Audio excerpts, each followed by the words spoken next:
जय जगन्नाथ जय मां संतोष बंधुगण आपण मानकु मोर अभिनंदन। मु आज पहुंची आपण मानक पाखरे गोटे औषध पेड़ी नहीं जो औषध द्वारा आपण गोटे सांघातिक रोगरु मुक्ति लाभ हो पारि। से सांघातिक रोगटी है एक्जिमा बा बिंची रोग। ए बिंची रोग कहार कहार वंशगत कहार कहार जन्मरु एवं केतक मतरे यह असाध्य ग्रह पीड़ारू मध्य ए लोक मान यह प्रवेश करि थाए।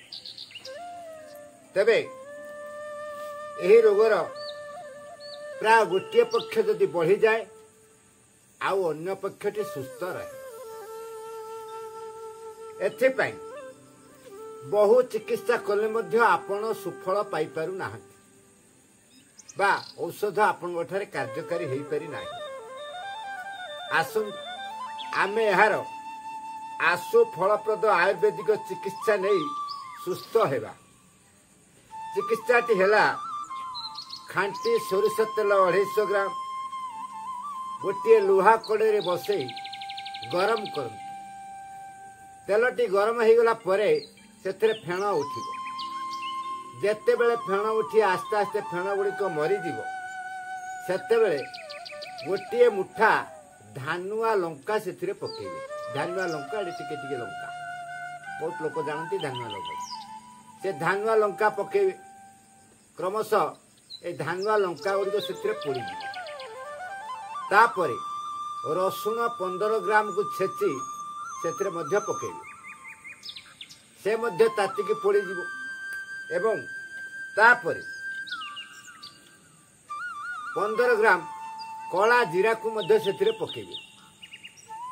से मध्य आस्ते आस्ते पोड़ी जीवो। याकु बार बार घांटुथिबो। जेते बेले समस्त जिनिस पोड़ी जीवो सेते बेले आपण कड़ेटी को ओल्है देबे। आउ तेलटा ठंडा हो गला परे यहा को छाणी काच शिशिरे रखिबे। एही तैल को लगाइले आपणकर असाध्य बिंच रोगटी भल हो जिवो।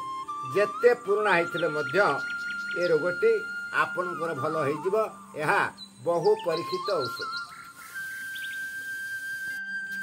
दुईरे पोकसुंघा पत्र हलदी सहित बाटी 15 दिन लगाइबो एवं पोकसुंघा पत्र रस 10 ग्राम खाली पेटरे किछि दिन खाइबो। तेबे बिंच रोगटी आपनकर भल हो जिवो। सजना छेली अपमारंग गछर चेर हिड़ीमिचा साग एकाठी बाटी बिंच रे लेप देबो। ए बिंच रोगटी आपनकर भल हो जिवो। मेंचाए साहाड़ा गछर पत्र आनी सुखाई यहाँ को पोड़ी पाउंस करिवे। ए पाउंस तक जेतिकी ओजनर हेबो सेतिकी ओजनर सुखिला छेली लेंडी को गुंड करी ताकू कपड़ा छाण करी पाउडर कर देथियो। सेतिकी ओजनर ए पाउंस साथी रे मिसाई बिंच ऊपर पकाइले ए बिंच घाटी आपनकर भल हो। सुनारी गछर कमल पत्र आनी आंबिली तोराणी रे बाटी बिंच रे लगाइले बिंच रे गोटे मध्य भल हो।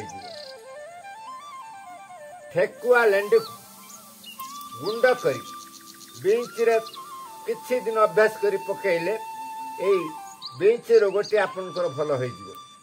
ए 6टी जाग जोग बहु परीक्षित औषध अटे। आपण माने याकू निश्चित भाव में परीक्षा करंतु।